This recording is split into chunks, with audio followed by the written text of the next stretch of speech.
Business in the Community, Ireland.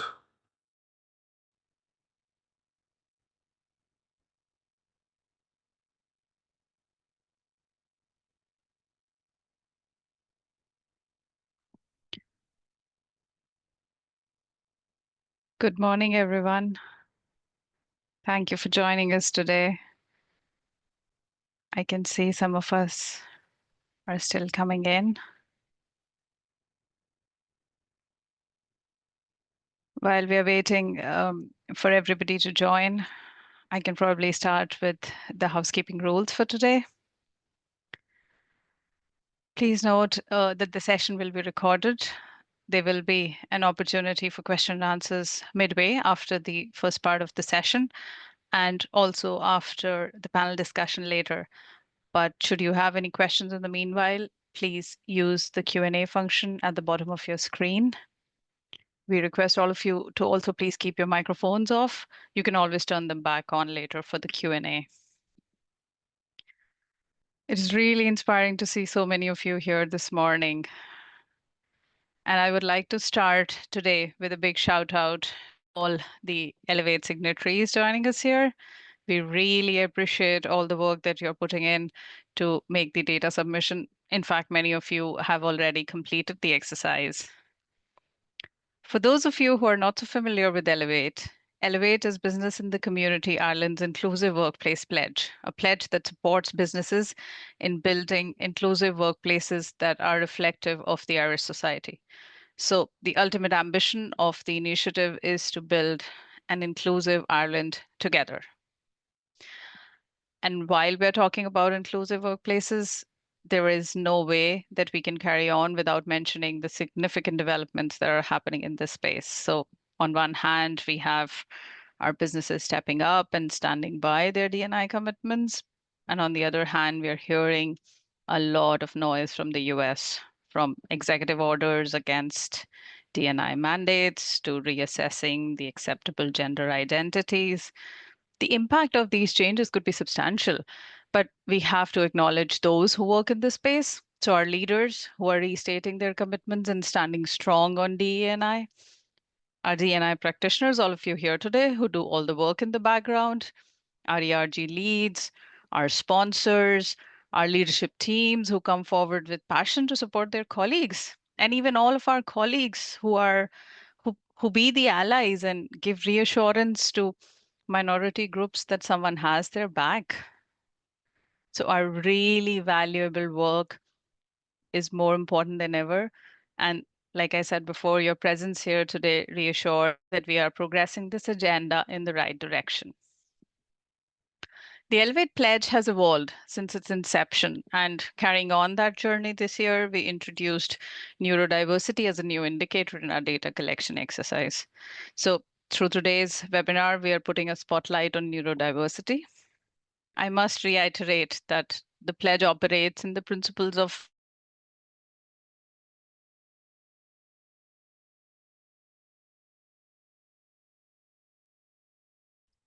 Sorry, Richa, your voice, the sound has dropped.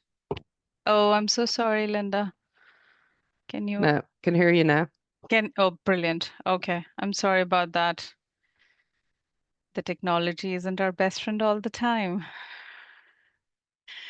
I was just saying how Elevate operates on the principle of collaboration and that the pledge has always tried and incorporated the feedback that we receive from our signatories. So today I would like to specifically mention our signatory company Survey here. They were the first ones to reach out to us advocating for neurodiversity to be added as a separate indicator. So thank you, Andrea. I hope you're here with us today. But moving on to what we are talking about today, neurodiversity. It's a space that covers conditions like autism, ADHD, dyslexia, and so many other cognitive and neurological variations. It's a very complex topic. And while some may consider neurodivergence as their disability, others do not view it as limiting, but rather enhancing their ability. Some people have one condition and others may have more than one. 1 in 7 people worldwide are estimated to have some form of neurodivergence. And although within Ireland we don't have a very strong data yet, but I think it is estimated that about 1 in 10 adults in Ireland identify as neurodivergent. And again, identify is the keyword here because not everyone has had a formal diagnosis.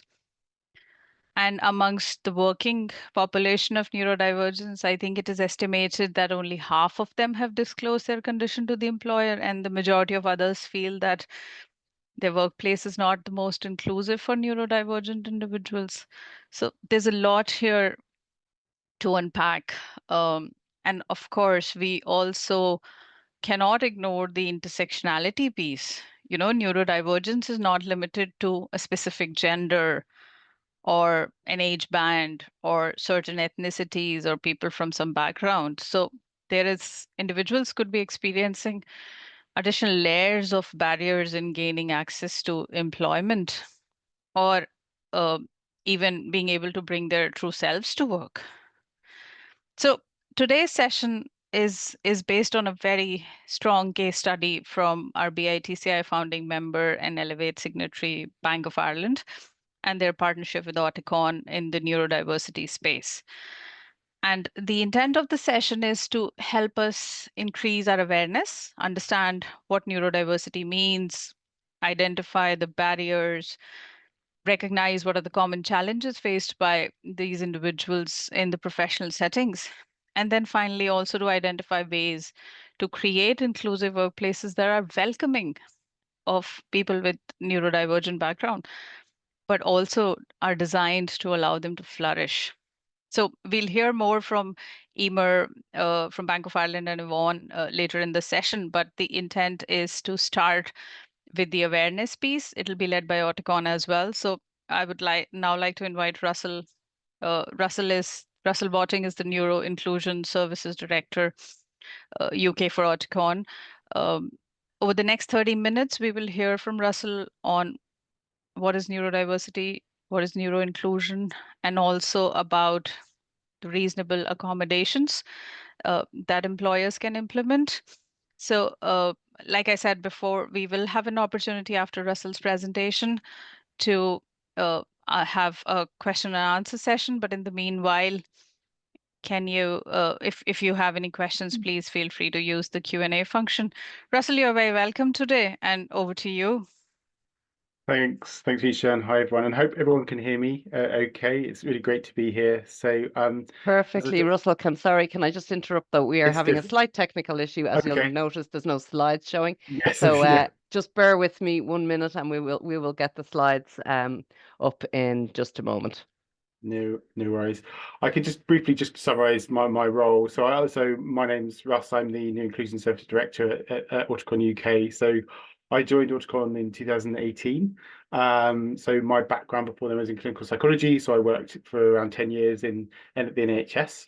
So different mental health services and specialised autism and learning disability services, delivering individual and group interventions and different client groups. There we go.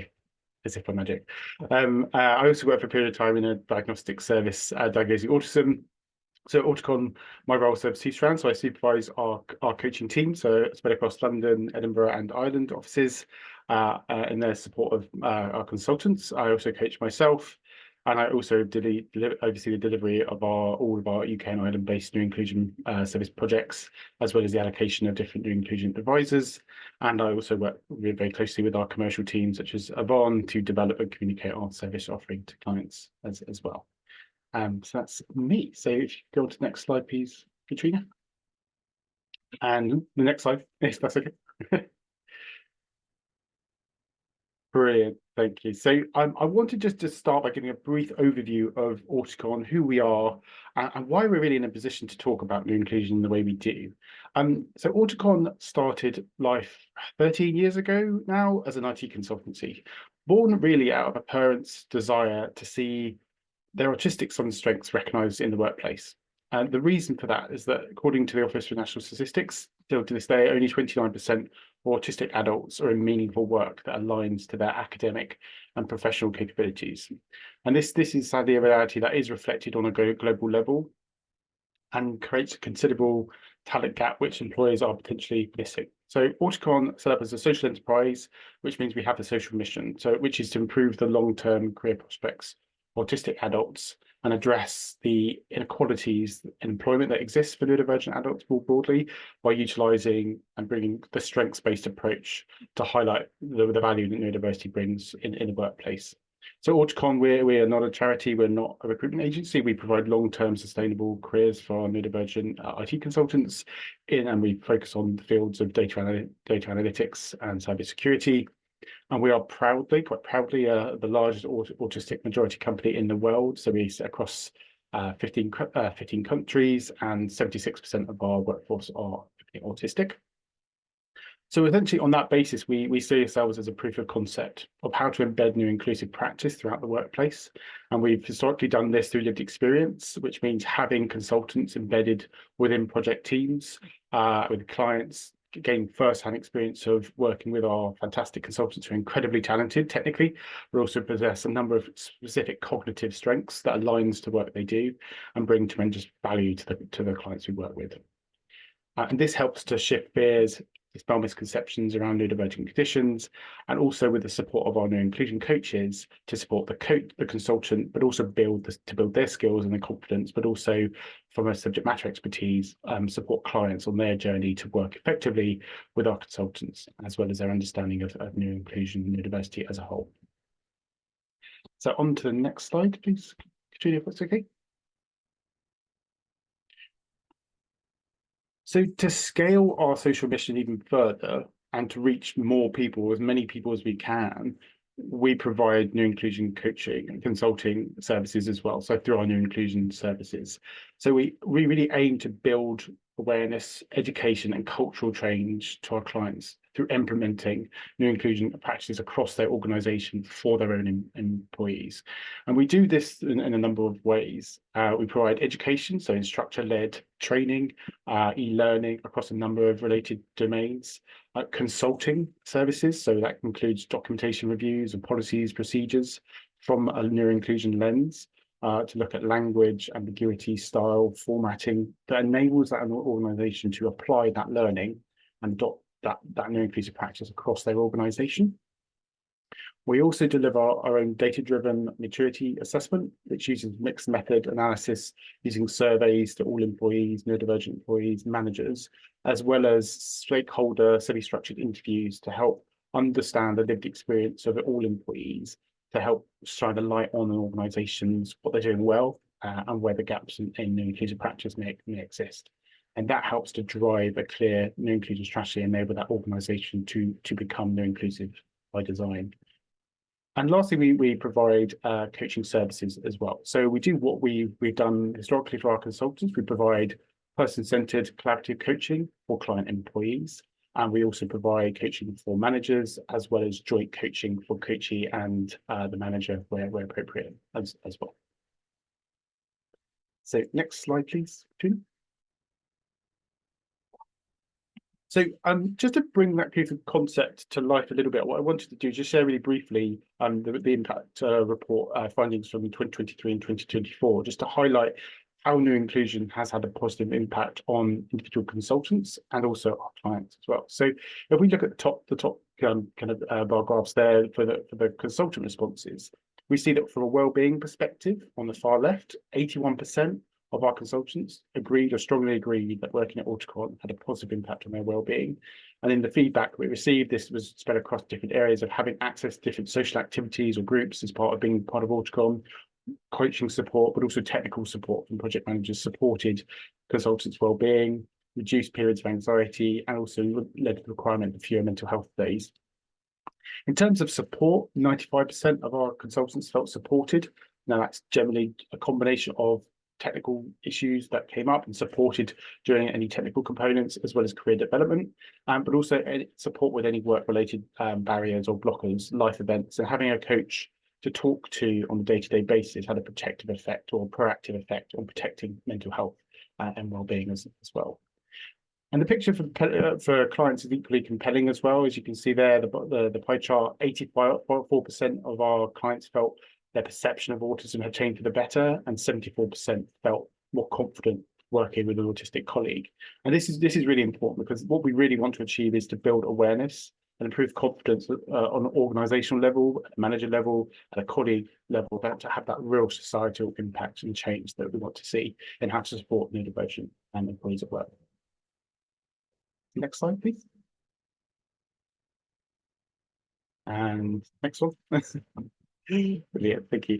So I want to start the awareness session just with a bit of a language disclaimer. I think it's really important just to acknowledge the diversity of experience that sits within the neurodivergent and disability field, I think. And I think I will be using the next kind of 20 minutes or so the terms differences and difficulties, but I recognise that no one's experience is the same, and everyone's experience of neurodivergence is quite unique to them. So it's just important to kind of recognise that the terms the individual uses to define their own experience. But what I want to do is just begin the section on neurodiversity, but understanding what the definition of neurodiversity, because I appreciate the vocabulary might be new to some. So the definition of neurodiversity is I think the most important thing to be aware of is that neurodiversity is a collective term for brain difference. So we all think differently. We're all neurologically diverse. Our brains are structured, wired, neurochemically as well. They are different. We process information differently, we express emotion differently, and we all respond to our internal, external stresses in our environment differently. The term itself was coined or developed in the late 90s by a collective of advocates and researchers to highlight that there is no one type of cognitive functioning or ability. All of our brains are unique, and that is to be celebrated. So it's part of a natural variation in the human genome, so that should be anticipated and most importantly valued in society in terms of diversification of thought perspective, being healthy for society in the same way that biodiversity is healthy for all living species. So we go on to the next slide, please. Brilliant. So if we see that neurodiversity is the umbrella term for the natural variations in brain difference, the term neurodivergent refers specifically to conditions including autism, ADHD, dyslexia, dyspraxia, but as Risha said at the beginning, also extends to OCD, obsessive compulsive disorder, Tourette syndrome, brain injury as well, which represent specific neurological changes that lead to differences in behaviour, information processing, and emotion regulation. So the term neurotypical, we've added this here because it's a reality of life that as humans we like to categorize things and label things, including who do or do not fall into certain categories. And historically, neurotypical has been used as a descriptor or definition to identify those who do not or are not neurodivergent. Now, as you can probably imagine, this terminology is quite complicated because now, as I've said, there's no typical type of brain. You know, that's the ethos of neuroinclusion, neurodiversity as a term. So the phraseology leads to kind of these negative assumptions around neurodivergence, and that this being against the norm of society, which again perpetuates negative stereotypes around neurodivergence. So this term neurotypical, whilst maybe used in some cases, is no longer used as readily in the neurodivergent community. So instead, actually, we advise an alternative, which is more a literal approach to what you're defining, which is someone that is not neurodivergent or not autistic or not dyslexic when referring to neurodivergent conditions. Another common misconception and a key kind of element terminology to be aware of is this idea of functioning labels that are generally applied to spectrum conditions such as autism and ADHD, but generally across neurodivergent conditions. This idea of there being a high or low functioning state. And this creates complexity because it often is seen in this more linear view, with some individuals sitting on one end of the spectrum and some with extreme abilities and others on another end of the spectrum with difficulties, which is challenging because it leads to certain assumptions which are not necessarily always accurate. So, for example, it can miss the fact that hidden conditions or masking can occur with people that are perceived to have higher functioning abilities. That can be overlooked, and that can lead to elements of burnout, especially when people mask over a longer period of time. It also leads to poverty and low expectation of individuals where often perhaps infantilization takes place, and often people's strengths are not always seen or perhaps overlooked. So instead, what we really want to focus on is the strengths and areas of support need that people possess, and everyone sits differently across that spectrum, and everyone has areas of strength and areas of support need. And as I'll go on to shortly, what employers want to do is recognise the strengths that people have and potential areas of support need that person may benefit from through reasonable adjustments or accommodations. If we go to the next slide, please, Gina. Thank you. Just before I go into detail a bit more on the characteristics of neurodivergent conditions, I just wanted to briefly address more where neuroinclusion sits in respect of disability, as I appreciate, again, that's quite a complex and nuanced topic. So historically, and to a large extent today, disability in a broader sense, as well as neurodivergent conditions, it's been seen through the lens of a medical model. So the medical model is very much based on deficits. So conditions are based on deficits or what people cannot do or have difficulty with. And the focus of change is placed on the individual, with the focus of curing said or removing said deficit, often referred to as symptom reduction. So that's quite problematic for neurodivergent conditions because there is no cure, nor should there be, and they are lifelong, as I'll go on to. So whilst some neurodivergent people may feel their experience is disabling as well, not everyone, that doesn't reflect everyone's experience. So there's no one size fits all approach, and that's challenging under the medical model. In contrast, the social model we see there, which was proposed in the early 80s, focuses on society's role in being inclusive of difference and change, because it's the environment, so the physical, the attitudinal, the communication barriers that create a disability and not the individual. And as neurodivergence represents a natural change in the human genome, as I mentioned, we should actually look at society to normalise differences so that people have equal rights, equal access to society. So encouraging acceptance and focusing on accommodation to support individuals, particularly in the context of work. So if you can go to the next slide. Brilliant. So what I wanted to do is go into a bit more detail. For some reason, the title's not showing. They should say at the top here, autism, ADHD, and dyslexia on the far right. So I'm not sure why that's not showing. So I'll go into a bit more detail on the specific neurodivergent conditions now. So autism on the left, so this will be far left, occurs in there we go. Oh, okay, there's a transition. There you go. Thank you very much. So autism occurs in 1 to 2% of the population in Ireland. This current sits, as I just mentioned, the kind of data isn't always as kind of available in Ireland, but I think it's around 1.5% of the population. So autism is characterised by differences in social communication interaction, cognitive differences, and sensory sensitivity. So when we think about social communication interaction, it involves essentially conversational norms, or how we get our needs met through conversation and how we understand needs of others.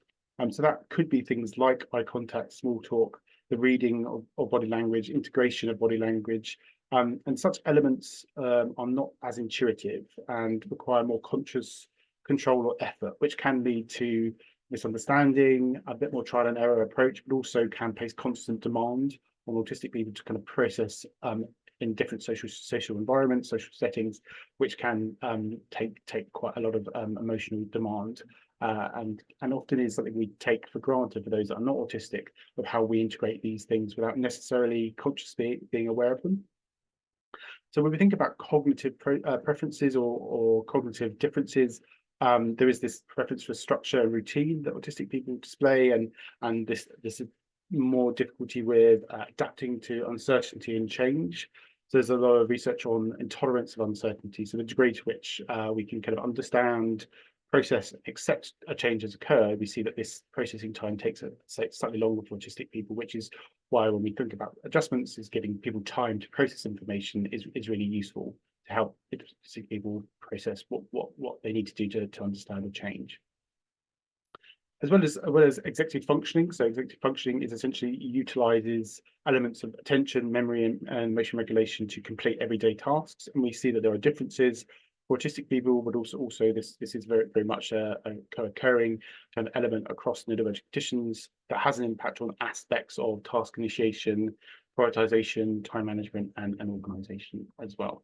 And lastly, and perhaps because quite importantly, sensory processing sensitivities, including hypersensitivity to light, sound, certain smells, textures, often have a cumulative impact on autistic people, and it's quite often a result of a cumulative impact that leads to sensory overwhelm and contributes to burnout at work. So this is often a large requirement for flexible working, for example, as a reasonable adjustment to manage potential sensory sensitivities. In regards to ADHD, so ADHD stands for Attention Deficit Hyperactivity Disorder, and the prevalence sits around 2 to 5% of the population. So neurodevelopmentally, ADHD is seen to be a combination of biological and hereditary components, which leads to what is called persistent patterns of inattention, hyperactivity, and impulsivity. So what we often see, there are three subtypes in terms of the different components of ADHD, which is inattentive type. So for children, this might look like getting easily distracted or forgetting instructions. In adulthood, this might be misplacing items or finding it more difficult to initiate, maintain, focus, and complete tasks.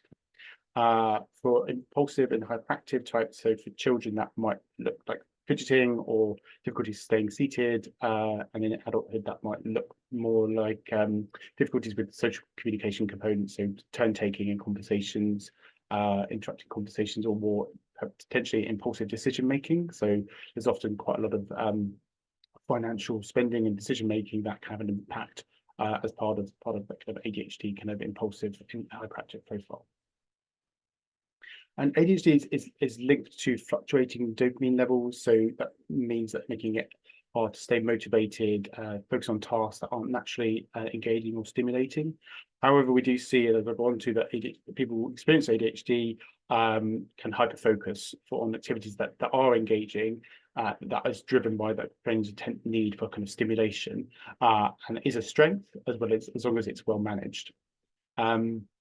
Something that's perhaps not as well known regarding ADHD is how it can contribute to elements of fatigue, fluctuating energy, and sleep, disrupted or dysregulated sleep, which can at times be at odds with someone's kind of outward energetic or impulsive nature. And I think this mismatch is often a result of those fluctuating dopamine levels, which means energy can differ from one day to another, and there's often not clear cause and effect, making it quite hard to predict, particularly in the context of work, kind of how someone might feel on a given day, which is why kind of structured routine in self-care is really, really important. And lastly on this slide, I just want to go through just dyslexia. So dyslexia in terms of prevalence occurs in 10% of the population. The dyslexia is defined as a learning difficulty, which means it has an impact on the development of literacy and language-related skills, but it does not impact overall intellectual ability. And as people may be more aware, it relates more to kind of elements of spelling, reading, language, delays in naming objects and word finding. There are generally a number of different theories as to why dyslexia is present, and that relates to phonological awareness, so to the ability to recognize how the sounds of words, so phonemes, and how they integrate into language. So as a simple example, if you break down the word chair into its constituent phonemes of ch and air, we can see how words are built together, so making reading more difficult as the complexity and the phonemes increase. And that is something that for dyslexic people is more difficult. Visual differences, there are individuals with dyslexia who dyslexic experience visual perceptual differences, making kind of the word tracking, processing of shapes more challenging, and then processing speeds. There is an element of processing speed, the ability to decode words quickly and efficiently is more difficult, and that leads to those kind of difficulties in reading fluency. I guess some of the more lesser known elements of dyslexia include mood and emotional impacts. So again, difficulties with reading and learning can lead to elements of low self-esteem, frustration, anxiety, especially if there's a undiagnosed or unsupported. And as well as information processing, so often kind of the processing information differently requires additional time and additional methods to kind of retain information. And again, that can incorporate cognitive demand as well. So if we go on to the next slide. Perfect. So I want to just move on from that to focus on the strengths-based approach to inclusion. And another caveat here is that neurodivergent skills are incredibly diverse and cannot necessarily be confined to one type of role. Although we do see kind of specific abilities, so pattern recognition, systemizing abilities, that are lends itself to certain fields. We see neurodivergent individuals in different creative industries, innovative industries, and arts, design, and other imaginative industries as well. So neurodivergent talent spans all sectors.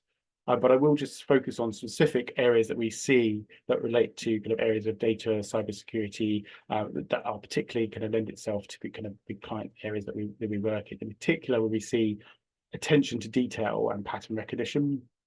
Many autistic individuals excel at trend spotting, inconsistencies, understanding small details, because that ability to attend to detail is actually a part of an autism diagnosis referred to as central coherence. So it's a form of cognitive style. So that ability to hone in on detail is actually something that is innately an ability and a strength that autistic people possess.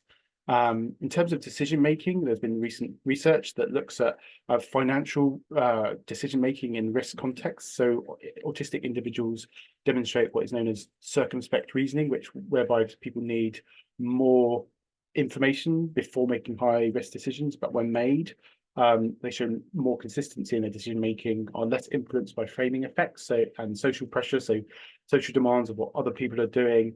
And so these traits are extremely valuable in kind of finance and banking, where careful consideration of risk is critical. As I mentioned earlier, hyperfocus. So individuals who experience ADHD can focus on tasks that are engaging and stimulating for long periods of time without the usual drop-off in accuracy that we would usually see.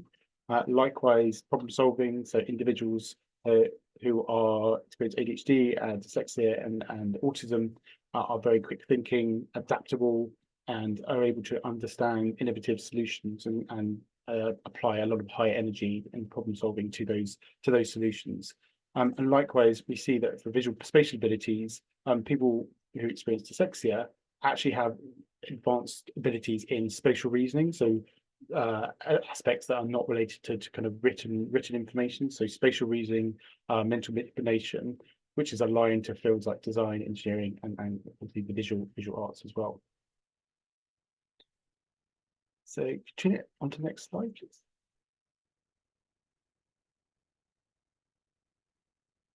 So just to visualize how the strengths-based approach works in practice, it just can be helpful to look at what is known in the field as a spiky profile, just to highlight the strengths and the support needs that vary for neurodivergent individuals, and then more importantly, as we'll go on to, where accommodations can be implemented to bridge the gap in support needs. So again, this is very much a visual representation. It's by no means exhaustive, but just identifies some of the key elements to be aware of. So in this example, there are two hypothetical employees. So the blue line represents the neurodivergent employee, and the yellow line represents a non-neurodivergent employee, with the strengths above the horizontal line and the support needs below the horizontal line. And what we can see here is that for neurodivergent employees, there is less variance between areas of strengths and support need, meaning that support needs are not as pronounced, and it may be that there's areas that person is more confident in and areas that they're perhaps not as confident in, but that doesn't necessitate the need for specific support mechanisms or components. For the neurodivergent employee, the differences are significant, statistically so.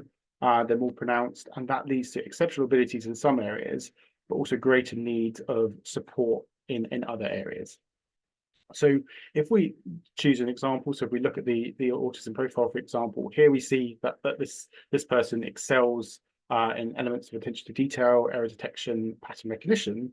So very much the strengths that are great for complex problem solving, identifying innovative ideas for unique solutions, any task that requires elements of accuracy, precision, attention to detail. However, in terms of the support needs that could be supported through accommodations or reasonable adjustments, there may be kind of flexibility of thought. So that person may need time to process change, as I alluded to earlier, may need to give advance notice of change. There's perhaps a social component as well, as that person may find elements of small talk more difficult, may prefer to have their camera off during a meeting, or may need more support to decompress after a large social event or particular in-person meeting, for example. And likewise, the sensory sensitivities could include kind of having a quieter workplace, using certain equipment, or even having remote working options or flexible working options. So just this kind of putting this into context of strengths and support needs just can help to identify kind of the potential areas of support that may help bridge the gap and enable that person's strengths to be harnessed fully. So on to the last slide. So this is the last slide before we stop the questions. And I just wanted to kind of use this to bring the session to a close and just give an overview of reasonable adjustments as a more of a practical takeaway for everyone, whether you're a senior leader, a manager, a colleague, as to what kind of we see as universally supportive reasonable adjustments to support neurodivergent individuals in the workplace.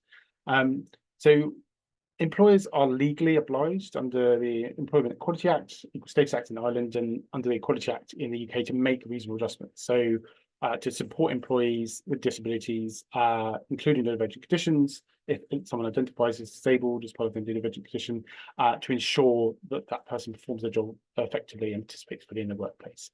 I guess it's important to note that reasonable adjustments are not costly. They're often low cost or even free.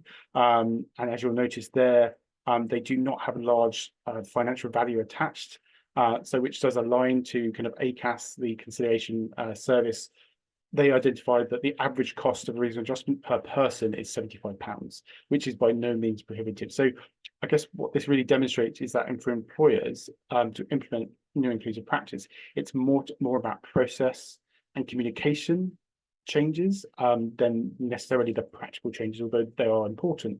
But to make a real big day-to-day difference, it's looking at kind of process and communication change and that wider understanding of how new inclusion can be implemented through certain processes and communication changes in the workplace.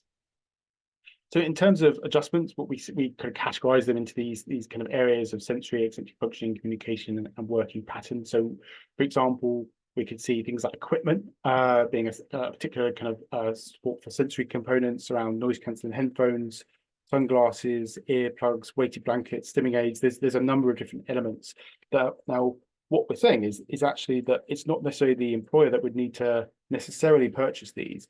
It's about normalizing these, that person feels able to use those equipment that helps them in the workplace, rather than the employer necessarily purchasing those. However, practical support like multiple monitors, obviously a sit-stand desk, are certainly elements that can support individuals as well in those contexts. So when we think about executive functioning, things like, as I said earlier, notice of change, allowing a person to process change accordingly, is really going to be helpful to help that understand process that a change has occurred, the rationale for the change as well. And also communication-wise, I think agendas are something that we often refer to as a universal accommodation, because yes, it really impacts and it's positively supporting for neurodivergent employees, but actually it's useful for everyone. So as a process, having clear agendas in meetings that everyone knows the expectations, what to bring or what to contribute to a meeting is really, really important. And those are kind of clear processes that need to be kind of set through it in the culture of an organization, that these are kind of normal parts that are embedded as part of normal day-to-day work. In terms of the working pattern, so we talked about earlier, kind of adjusted hours. For those that may need more time to process in the morning or have sleep disturbances, and hybrid working. So as I said, to manage the cumulative impact of working from the office can have a real beneficial impact working from home to support with well-being, and to kind of manage kind of fluctuating energy as well. So this can just be really useful to help start those conversations about reasonable adjustments that can be useful for neurodivergent employees that you work with. And this brings me to the end of the Bridge Awareness session. So, Risha, I think I'll hand back to you just to take any questions. Yeah, I'm here, Russell, and I would love if you can stay on with me on the screen. Very, very informative, and I'm sure I'm reflecting the sentiment of everybody on the call right now. I think there were so many things that I felt, oh, I didn't know that, or I didn't understand it the way you explained in there. And towards the end, I think I really, really like the part where you said that you don't necessarily go in and do everything, but normalize just having those changes and having the ability for people to ask for that. I am gonna ask everybody if anybody has any questions that they want to unmute themselves and come on screen.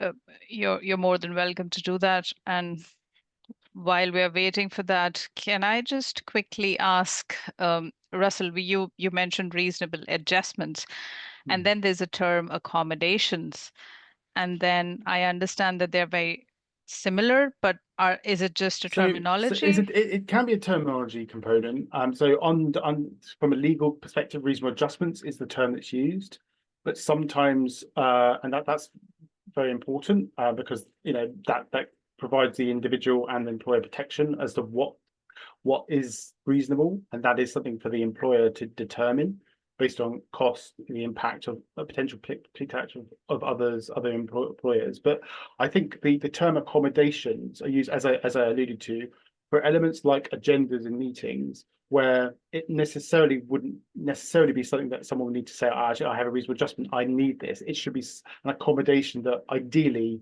would help everyone. So there is that kind of interchangeability between the language, but a reasonable adjustment is the kind of the legal kind of terminology for a specific adjustment in individual needs to support them in work. And accommodation is something just that we kind of are aware of that could be supportive, that a supportive employer could implement without needing to go down that kind of formal route of kind of reasonable adjustments. Understood. Aideen, I think you have a question there. Hi, hi Russell, how are you? Thank you very much. Hi. It was really, really interesting. I was just thinking to myself there, so if you know that you have perhaps employees with a neurodivergent condition in your workforce and you want to do something to support them, so bring in, you have some really good practical suggestions there. Do you recommend including them in the design of the changes, or could that be an overwhelming maybe task or ask of them? Or is it, I'm just wondering, is it better to try and implement some changes? Make some suggestions, absolutely, or include people? There's a people may be aware there's a very important term in the field of neurodiversity is nothing about us without us, and I think that is very key, because as I alluded to, a lot of the times decisions around what support mechanisms are important for individuals are often made without their input, and I think absolutely that it should be person-centered. I guess it depends on how that communication takes place, and everyone's knowledge of what support they need will be different. So it's probably good to have it as a starting point. If someone knows the support they need, it's about, as we said, normalizing that and understanding kind of what can be put in place. But it's also about, in this case, perhaps for the manager to be aware that that person may not know what adjustments they need. So yeah, that's what I was thinking. Yeah. So that if, as we said earlier, like having these ideas, these are not exhaustive, but this is what might be beneficial, or how other people have found beneficial as a starting point. And we often encourage the use of elements like inclusion passports. So if people have had, from previous roles or previous jobs, they've had adjustments that they found useful, to having a specific forum or discussion with their manager to kind of understand what adjustments can be put into place and what that person's needs are, so that can go with them as they progress within the organization, so they don't have to duplicate and kind of have those conversations. That's brilliant. Great, thank you so much. Thanks, Aideen and Russell. I think Rachel from the Auticon team is also joining us today for the questions. Aoife, I see you have your hand up. Do you want to ask your question? Come unmute.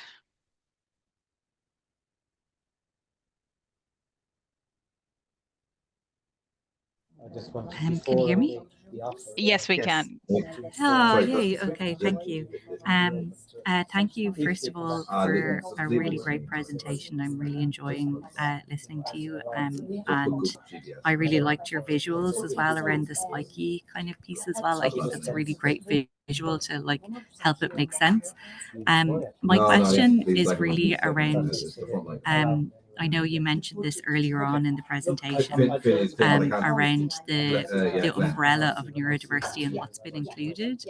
And I know that, like, recently myself also, I've noticed when I've been reading about neurodiversity that the umbrella is expanding and it's including things like, as you mentioned, OCD, Tourette's, and then other kind of mood disorders as well.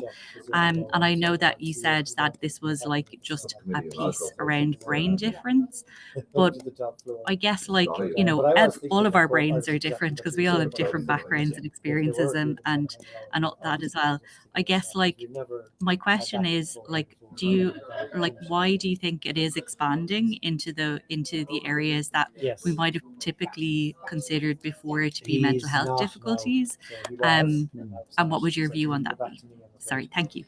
No, that's a great question, and I think it's really important to separate out kind of mental health from neurodivergence, because whilst there is a high prevalence of mental health conditions that is experienced in neurodivergent conditions, then they're not one and the same. So it's important to kind of separate that out. But I think your point is very accurate. But I think this has always been the case. I think our understanding and awareness has changed. So experience, as we said, that these differences are part of the natural human variation.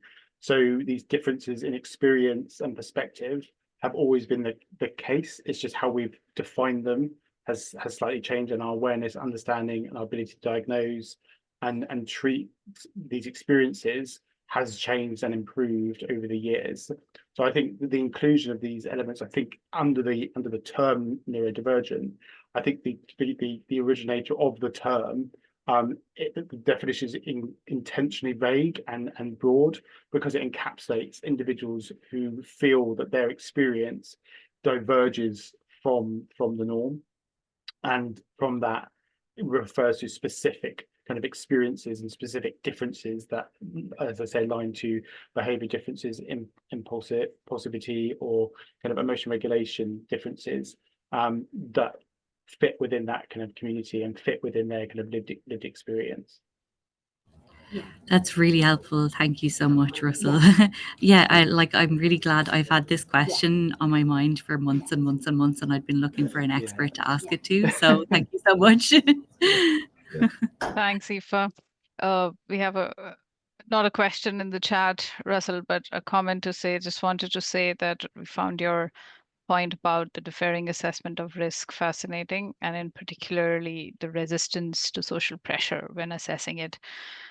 I wonder how many stock market crashes could be avoided if such pressure wasn't a factor. Yeah. There you go, Stephen. I think on that note, and even what Aoife was saying about the ever-increasing umbrella and the increased awareness in itself, and the fact that not many people are actually diagnosed but self-identify because they understand their own systems. And I was having a conversation with somebody, and they said that some people think neurodiversity is a fad, and because everyone's talking about it, you start identifying with it, and that's so disheartening sometimes to hear. But then for sessions, and precisely the reason why we need awareness sessions like these, because it gives you an understanding that this is so vast and so big, and the impact is so substantial, and the fact that we need to start having these conversations and normalize it. And I keep coming back to that point where you said to normalize this. So yeah, brilliant piece, Russell, and thank you so much for answering all the questions. I think we'll have more questions in due course, and which we'll be directing your way. I think now for the second part of the webinar, I would like to invite Linda. Linda, you're here on the screen. Hi, Richard. Thank you. Yeah, and thanks so much, Russell. That was brilliant. And I think just really good to set the scene for the conversation that we're having. As Richard mentioned at the outset, I suppose one of the great aspects of business in the community and our Elevate community in particular is that we do try and draw on a community of practitioners. So really delighted that we're able to share a case study with you from one of our Elevate signatories, Bank of Ireland. So if I could invite Emer Harty, HR Director with Bank of Ireland, and Yvonne Brewer, the Country Manager with Autocon, to join me. We will start a conversation this morning. Hi, Linda. So you're both very welcome. So just before we get started, we'll just do quick introductions. So I think most of you on the call will know me as Head of Social Inclusion here with Business in the Community, and really looking at all of the work that we do around trying to build more inclusive societies. So Emer, I might ask you to introduce yourself first, and then Yvonne, and then we'll get into talking about what's been going on in Bank of Ireland with Autocon. Sure, thanks, Linda. So I'm a HR Director at Bank of Ireland, but I've also led the Neuro Inclusion strategy over the past year and a half or so. Brilliant, thank you, Emer. And Yvonne? Thanks, Linda. So I'm Yvonne Brewer. I'm the Country Manager with Autocon, so responsible for all the operations in Ireland and all our commercial activities, client management. So obviously we have a partnership with Bank of Ireland. We launched in March last year in conjunction with Bank of Ireland's Neuro Inclusion journey. And I manage relationships with our other clients as well, but very much with the partnership with Bank of Ireland. Brilliant, thank you, Yvonne. So you just mentioned Bank of Ireland's Neuro Inclusion journey. So maybe, Emer, we might start with that, and you might talk us through what, I suppose, led you to start exploring Neuro Inclusion as a priority for the business. Sure. So I suppose our ambition is always and has always been to be a place that is welcoming to all and where everyone can thrive. And we had done a lot of work around inclusion and diversity. But last year, we paid particular attention to a survey in the Irish market, which explored the prevalence of neurodivergence in Irish society. And a couple of the stats that were of interest to us were 26% of people declared that they were neurodivergent or directly related to someone who's neurodivergent. And translating that to our workforce of 10,000 colleagues, we started to think about the fact that 1 in 4 people comes through our door or into their home office every day with neurodivergence, either in their life or that they self-identify or are diagnosed with it. Another stat in that research said that 48% of people have not told anyone at their workplace that they're neurodivergent. And we started to think about, I suppose, all the skills, the talent, the energy that we were missing out on by not, I suppose, creating an environment where people would be more open in Bank of Ireland, either about their neurodivergence or about somebody in their family life being neurodivergent. So it was like a natural next step for us to think about how we would appreciate and celebrate neurodiversity. And we started our journey with a Neuro Inclusion Maturity Assessment, which is a format that Autocon provide. And it really looks at, systemically your processes, your ways of working, how you communicate, your colleagues' lived experience around neuro inclusion. And it provides a lot of data led points, I suppose, to show where you as an organization can improve. That Neuro Inclusion Maturity Assessment resulted in a passive rating for Bank of Ireland. So what it said was we had positive intent, but actually we didn't really have, I suppose, the acumen amongst our colleagues and our managers in how to operate neuro inclusively. So we knew then, what our problem areas were and how we would kind of start a journey to go about improving on that. And kind of the last thing I would say, and this is what really pushed us forward, part of that maturity assessment involved Autocon working directly with some colleagues who volunteered that they were neurodivergent and they were happy to provide insights into, I suppose, their life as an employee in Bank of Ireland. And what it gave us was a real impetus to change the experience of those colleagues, because we could really see there was an unconscious exclusion actually by not talking about neurodivergence in the workplace, and also that our managers were ill-equipped to support people who were neurodivergent. So that was just a way of us, I suppose, really bringing data points forward in the organization and getting buy-in to go ahead and create this as a kind of fundamental part of our I&D efforts. Brilliant. There's so much in there, Emer. And like I'm struck initially when you mentioned the passive rating. I think that's really interesting. And it's something that we encounter all of the time within business and the community as well, when it comes to all aspects of inclusion. So companies will say, look, we are inclusive and we are totally open to people coming to work with us and whoever wishes to work with us.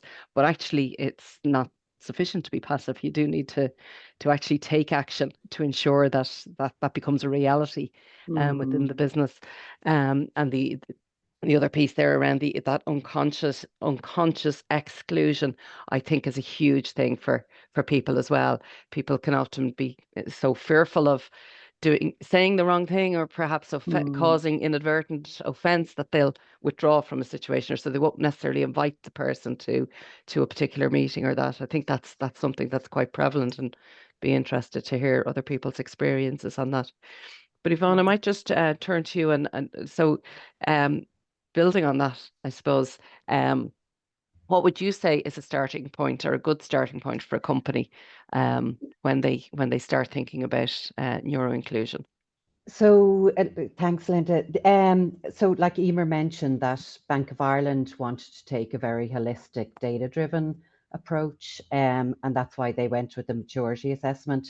I suppose, it's important to say that a maturity assessment is a very scalable approach as well. It can be for a part of a business, or it can be applied to the overall business, which Bank of Ireland did. Bank of Ireland wanted a very actionable plan, one that they could measure going forward, and then they could essentially report on in the long term. But we often see as well that when we start working with clients, Emer mentioned what the rating and the intent was there. We often find with organizations that there is that intent, that they often have policies or procedures in place that maybe are not usual for neurodivergence. So that's really important. So essentially, often when we just start talking to an organization, we find that there is a need in a specific area. So for instance, we started working with an organization recently where they had a real need for a coach to coach a manager and an employee, and that's how we started. And then, we sort of embarked on a wider journey with them across the organization. With another organization, we started with sort of looking at their policies and procedures and their communications and their physical workspace. And then we sometimes get organizations that come to us, and actually it's a kind of a very different approach, in terms of they might be an organization that is responding to maybe tenders or proposals where their customer might have a social value or a social impact criteria in their, if it's a tender or a proposal. So they would utilize us for that. So we would incorporate our IT consultants in that, and that's very much a way that we work with large organizations. And then actually recently we had a company that came to us, and the whole thing kind of turned on its head from where they were due to start. They really wanted to look at a legal masterclass for their HR team and their legal teams as well. So, it's very, very varied in terms of companies. We usually find when we start working with an organization that they'll have a specific need that might, that's where we might be the starting point. And then, they look at kind of phased approaches. Yeah, so I suppose looking at the needs and meeting people where they're at Absolutely is a big part of it, but then maybe trying to gauge their ambition and maybe encourage that ambition to grow is and all part of it. It is, and it's important to say that, when we definitely call this a journey, because what tends to happen is you will get people disclosing that they are neurodivergent, and you actually probably have people that might suspect they are, and they haven't done anything themselves. So it definitely is a journey, that's for sure. Yeah, and just on that, so obviously Emer, Bank of Ireland had set a high ambition for themselves around looking at this, and took a very holistic approach, as you've said. So what's progress been like, and where are you now on that? So I suppose when you're on in a multi-year approach, I would say, and I think I have a slide that breaks down the kind of the pillars of our work and reflects what we delivered, if it can be shown. So we kind of set out our journey. Slide 20. And like engagement on this was right through to our CEO, right, in terms of what are you going to do with this, how far are you going to push it, what sort of results are you going to deliver from it. So we broke it out into 3 pillars initially, which were increasing the understanding, putting in place the right infrastructure to operate neuro-inclusively, and then creating the right culture to be neuro-inclusive. And actually what that's done is really advanced inclusion overall in the organization. We're adding a 4th pillar this year around society, because we believe that it's incumbent on us to share our learnings more and thereby help society and help employers to do more on this. But some of the things that the attendees here might be interested in today, we kind of took a 3-pronged approach to raising awareness and understanding in the organization, because we don't expect our people to do anything we don't equip them to do. So first of all, we offered everybody a Foundations of Neurodiversity training. It's non-mandatory, but it was to educate people and get everyone to a certain baseline level. And over 5,600 of our colleagues have voluntarily taken that training so far. So again, back to the 26%, it matters to people. So there was just huge engagement in the topic. We've also launched a training for our people managers, and we have 1,200 people managers, which is approximately 60% have taken that training. And again, it wasn't mandatory at all. And then thirdly, we created, Autocon created a format called Neuro-Inclusion Ambassador Training. The qualification is to become neuropositive, and that's approximately 1.5 to 2 days learning format. And we have trained 44 ambassadors in Bank of Ireland, and they are, I could liken it to mental health first aider training, which people will be familiar with, people who know more about the topic than just the other trainings, who can help signpost and support colleagues in the organization. And it was brilliant to see many neurodivergent colleagues come forward to become ambassadors and want to support other colleagues. A couple of the other things I'd call out in the other pillars, Russell already mentioned, having an inclusion passport. That was very important for us. It doesn't just cover neuro-inclusion, it covers all accommodations a colleague might need in the organisation. And it is normalised by launching it to everybody that actually every single person in the organisation is neurodiverse or diverse in some way, that they may need additional support or to be able to talk to their manager about what they need to thrive. We've also launched our neurodiversity network, which has quickly become the biggest of our now 7 networks in the bank, which again shows how important this is to people. And then under our culture pillar, things like meeting guidelines, making sure that agendas are issued in advance, making sure people are clear why they're invited to a meeting and why they attend, and embedding that in our culture, along with providing drop-in clinics for managers of neurodivergent colleagues or neurodivergent colleagues to have time with a job coach, like on Russell's team, kind of helped provide that holistic support. So these things have all started in 2024 and are kind of progressing into 2025 and just becoming part of our business as usual now. It's fantastic. It's fantastic. The scale of activity is brilliant to see. Like the numbers that you gave about the colleagues that are, I suppose, availing of the training, although and it's not mandatory, it's really indicative, I suppose, of the interest that's there, and that actually this is something that everybody is impacted by in some way or another. I think if we asked, on a poll on the call here, absolutely 100% of people attending this today would know somebody in their network, either at work or outside of work, who is neurodivergent. And so the ability to engage with it as a topic of importance, it just happened like that. It was further than we anticipated it would be, but actually looking back, you can see why. Yeah, no, it's amazing. It's just really good to see. And I think, again, one of the things that always strikes me when talking to people about the work that they're doing in this area is that when you introduce an inclusion initiative or something that's aiming to drive inclusion, actually the benefits are so far wider than the particular community that perhaps the initiative is designed for.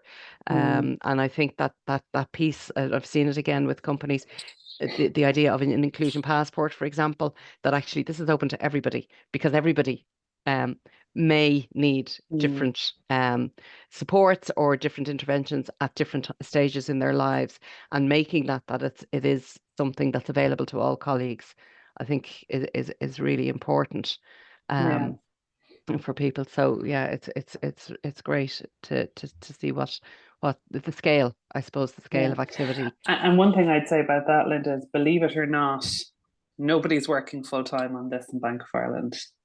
So we have about 20 people who came forward and said, I'd like to do this on, we call it side of desk, but as a portion role, I will make the time, I will find the way to do it.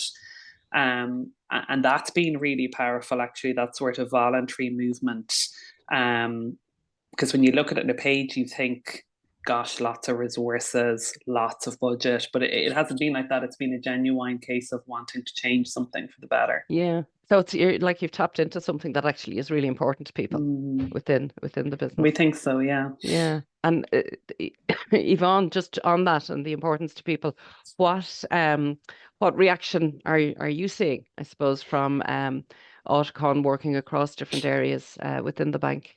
Yeah, so look, I think we'd all agree that we've seen record-breaking engagement. Emer talked about the numbers there on the, e-learning is a very kind of fast, effective way to get people trained, but the amount of people going through that training and the manager training and the ambassador training, and we have people working across the bank in terms of delivering the training, people that are working on the kind of advisory services, and people that are working as coaches. So, we get a lot of feedback. And I suppose, for Auticon, we never deliver anything or have any conversation with any organization without providing or offering a follow-up where people can come to us and ask questions confidentially or otherwise. So we do get a lot of feedback, and we do get a lot of comments. And one of the initiatives that we have in the bank is where we provide drop-in clinics, where they're kind of a half an hour session. You can book them in advance, and it's a nice, safe place to go and have a confidential conversation with one of our coaches. And we do get comments like from people to say that they can't believe an organization the size of Bank of Ireland has changed so quickly. People that have come in to talk about maybe they have a neurodivergent child or somebody in their family, so nothing to do with work whatsoever, but they're absolutely thrilled that and really value that their employer has put this service in place for them. I also I suppose we look at the managers that are the line managers for our IT consultants that are working in the bank.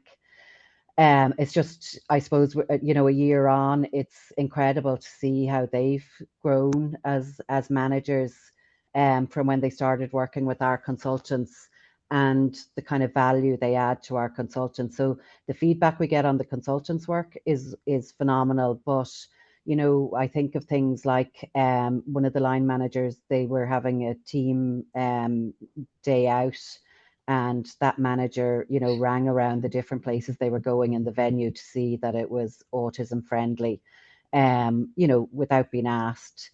And I suppose another thing that springs to mind is that, a lady in the bank had the confidence to go and start a lean-in circle for neurodivergent women in Bank of Ireland. And we also see the language, the empathy, the way the involvement just growing. It's completely changed. It's been phenomenal. Yeah, brilliant.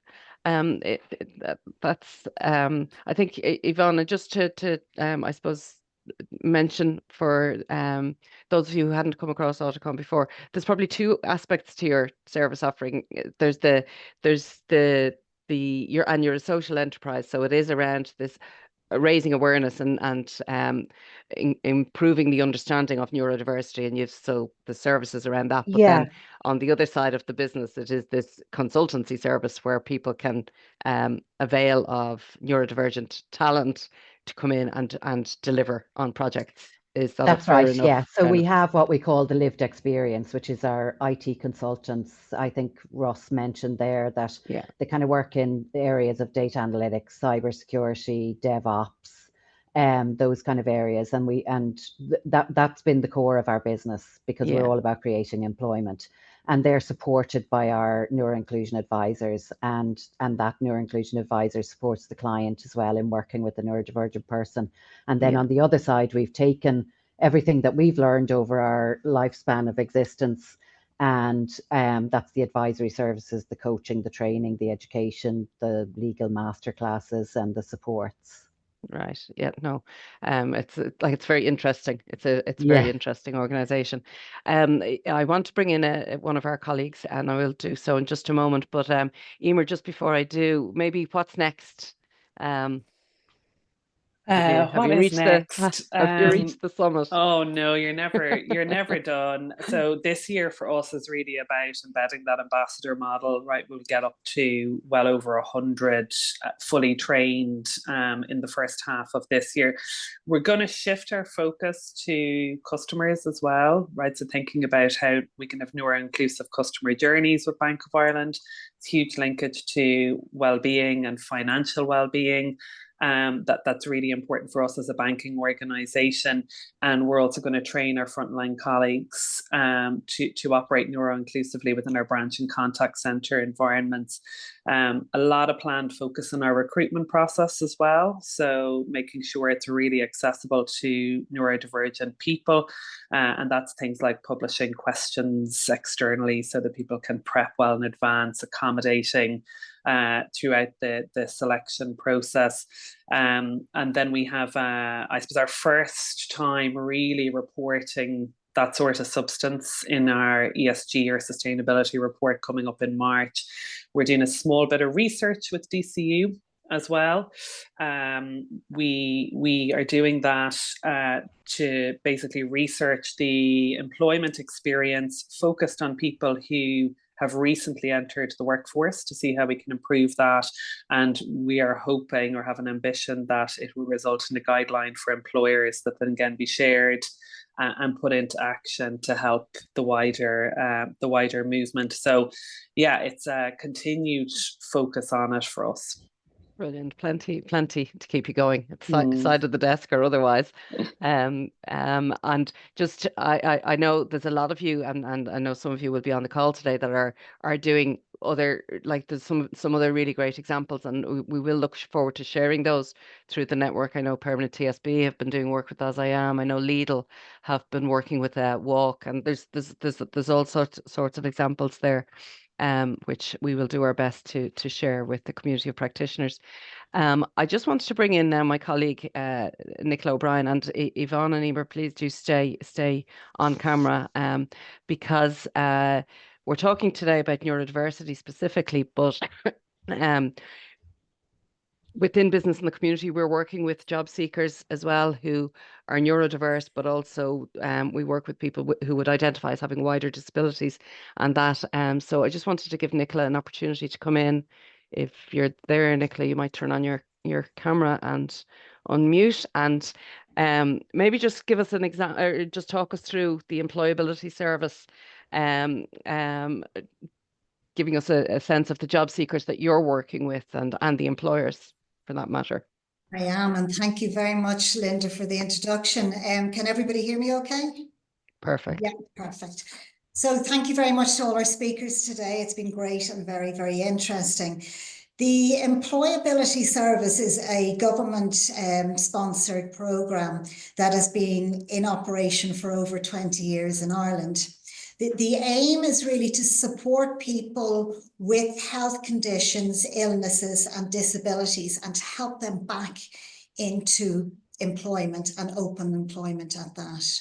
Yeah, there's 23 services throughout Ireland, and we link in very closely with them. Here in Business in the Community, we run 2 separate programmes, both across the Dublin area, in Dublin North and in Dublin West. And we have 9 staff involved in this sector. The job seekers are all referred by the Department of Social Protection and Intro. And basically the participation in the programme is voluntary. And it is also open to all sectors, so people looking for employment across the board, but also for the likes of, it's open to all age groups. Last year in Business in the Community, we helped support 263 people, job seekers, and we're successful in helping 40% of those enter into paid employment. Constantly, I would look at you know, what issues or challenges that our participants may have. And 60% of our participants last year identified themselves as neurodivergent. And also they were looking for a split of or a range of job opportunities or sectors. So right across professional services, through the likes of retail, sales, facilities. The experiences that our job seekers go through are very much person-centred, and really what happens is that each participant gets the help and the support of a job coach on a one-to-one basis for up to 12 months. And it's a very individual process. We try and help the person identify what their needs are, what sectors that they'd like to enter. And really, you know, to give you an example of some of the experiences or the challenges, each person is so different, and the successes that we have really comes down to depending on the support that we get from employers. Late last year, we had entered into a recruitment conversation with one of our member companies, Tesco's, and we had a two-way process with them. We had a number of participants who had been unsuccessful going through their application process and were getting very disheartened with it. But Tesco's identified and kindly identified 5 stores that would you know, really support any job seekers. And it was very simplified changes or adaptations they made. We got access into their application and online assessment centre, and our job coaches assisted our job seekers in applying for these roles. Linda, to give you an idea and to give everyone an idea of the impact it was and that we had, 11 people were actually interviewed from the BITC participants, and 4 were successful in being offered roles. And Nicola, I think you're touching on an important thing there, because I think it's around the barriers that sometimes job seekers face, and sometimes unless a company takes a proactive approach to recruitment, or is willing to kind of, I suppose, get behind some of the practices that are there, people will just be filtered out of the system straight away. So maybe, and I'm conscious now we're going to be as ever tight on time and running out of time. But would you just give us a quick sense, just I suppose the job seekers that you're working with, and as you say, 60% of them would identify as being neurodivergent. What are the kind of the key barriers, or maybe and that you've seen with people when they're trying to get into the workplace? Yeah, and barriers is such a strong word. You know, the Yeah. challenges that our job seekers face. It's getting past that initial first step of getting into the process of being not lost in the application process, and that's where our job coaches really work with the job seekers to help them go through the process and open up opportunities. Other barriers, you know, I've spoken to all the job coaches. The challenge of attending and successfully going through the interview process, you know, having lack of vast experience in interviewing practices, and, you know, helping by giving mock interview opportunities to people is a great, you know, support to our own job seekers, but also then going through the sustaining the employment by helping disclose and work on their disclosure statement is another very important aspect of the program. Yeah, thanks, Nicola. I think there's a number of questions coming in, so we might open up for questions in just a minute. But maybe before I do, I suppose just on this whole topic, and from what we've heard so far, if 30 seconds, if you had an ask of employers or a suggestion for employers, or any advice that you could impart, if we could maybe go Emer, Yvonne, and then Nicola, just what would be your top line advice to any of the employers that are on the call today? I think in what I mentioned earlier, just the belief that this can go really far, and things start somewhere, and people will already be doing great things on the call, and then leveraging the neurodivergent colleagues that you have. And as Russell said, nothing about us without us. That was a very important and continues to be a very important part of our model. And where we didn't have psychological safety initially, those colleagues interacted with Autocon, so we always had their voice on everything. And I think that was key to people believing that this wasn't just a next headline, that we really meant what we were doing as an organisation. Great, thank you, Emer. Yvonne? So Linda, I suppose we see that like small changes, you know, when we look at accommodation, small changes can make such a big impact. I think when I talk to organizations, even no matter where they are, if they've made some headway or not, they're not always aware of the kind of financial supports that are available through schemes like the Work and Access, which are fairly substantial in terms of financial supports that are there. From an Autocon point of view, I suppose, you know, we're always very happy to do an awareness session with the client organization. You know, we accommodate up to kind of 200 people, and we always follow up in case there's any need for support. And we're very happy to do that, you know, without charge to your signatories and your members. Thanks, Yvonne. I'm sure there'll be people taking you up on that offer. Nicola? Yeah, I'll touch on use the government supports and grants that are there. The wage subsidy scheme is a fantastic underused grant that you know, helps employers with the funding. And also there's a fantastic program out there called the Work Placement Employment Program. And here in Business and Community, we have very close contacts with the Department of Social Protection and the government departments that organise these. So reach out to us, because we can provide the support to help you through very quickly the process. Brilliant. Thanks, Nicola. Richa, is there anything coming in on questions or? There's plenty, Linda, and we will try and address as much as we can. It says my connection is unstable, so I hope you can hear me okay. Perfectly. I'm going to read out as it's written, and you can choose who wants to answer this. Very important topic, although do any of the speakers today have a view on the recent events or narrative coming out of the US, including announcement from some companies that they are stopping or reducing their focus on diversity, inclusion, and belonging? Could this message make it more difficult for neurodivergent people to feel accepted and supported? or safe to be open about their neurodivergence. I'd say there's plenty of views, whether we want to share them in this forum, in a recording. I'm not sure. I don't know. Would anybody like to take that? I'll say what I think.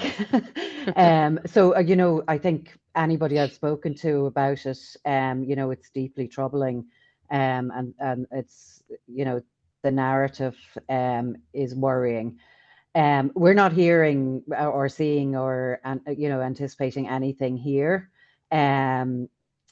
Like from anybody that we've spoken to, you know, it's not, we haven't heard of anybody scaling back or spoken to anybody that's scaling back their initiatives. I think myself, you know, that's quite worrying for companies and their reputation, who might go out publicly now talking about scaling back their initiatives. I think definitely, you know, it is a big decision for neurodivergent people to disclose. So any barriers that are put in their way, including this, is not great. It's, you know, it can be detrimental to some people. I suppose the only thing I'd add on, Linda, is we're definitely not scaling back, right? As a large employer in this market, our firm belief is our commitment to be a sustainable company. I&D is at the center of that. And then secondly, we want to reflect the customer base that we serve. And we can't do that unless we continue our efforts around inclusion and diversity into the future. Yeah, I think it's that's really heartening to hear, Emer. And I suppose we are hearing that from the companies that we're working with, that there's almost a redoubling of efforts here. But it is disappointing and discouraging to see some of the stories coming from the States. I'm conscious of time, Richard, so is there anything else? Emer, very quickly, I might just come to you with this one, and you can choose to answer, or maybe we can come back to it later, but Megan's very interested to hear more about the inclusion passport and how that works in practice. So yeah, sure. So our inclusion passport is like a reasonable accommodations passport, very kind of all-encompassing. We just put it on our intranet. It's like a PDF document that you can download and basically write in what accommodations would be important to you. If you happen to have a workplace needs assessment and anything arises from that, that's recommended as an accommodation or adjustment, that also goes into the passport. You use the passport really to have a conversation with your manager around what you need, but also to interact with employee relations where there might be accommodations that they need to support the provision of. And some recent examples that would have arisen for us around neuro inclusion was things like pieces of assistive technology and licenses for certain products. And then the passport stays with you for your whole time in the organization. So if you move manager, it's there. You don't have to go back through everything all again. But if the psychological safety is there to do so, yeah, of course you can. But it's just about getting people what they need to be successful. So even if they move teams, they don't necessarily go and reiterate the story from the start. Exactly. If you don't want to, it's absolutely okay. So that's very helpful. There are a few questions coming, but I'm very conscious of the time. I think we'll come back to the rest in due course. Emer, Yvonne, Nicola, thank you so much for sharing your insights. Linda, thank you for facilitating that. Russell, thank you for a very informative session earlier. Auticon, as you would have understood, is a social enterprise, and they are happy to provide support to you in building awareness, in setting up training. Yvonne's already spoken about it, but they're also IT consulting services. They provide IT consulting services. So email IDs for Yvonne and Russell are on the screen, and we'll send this over to you so you have this if you need to contact with them. Equally, you heard from Nicola about the Business in the Communities Employability Program. Nicola is the coordinator, but there are about 10 colleagues working with job seekers. So if disability is a priority, reach out to us.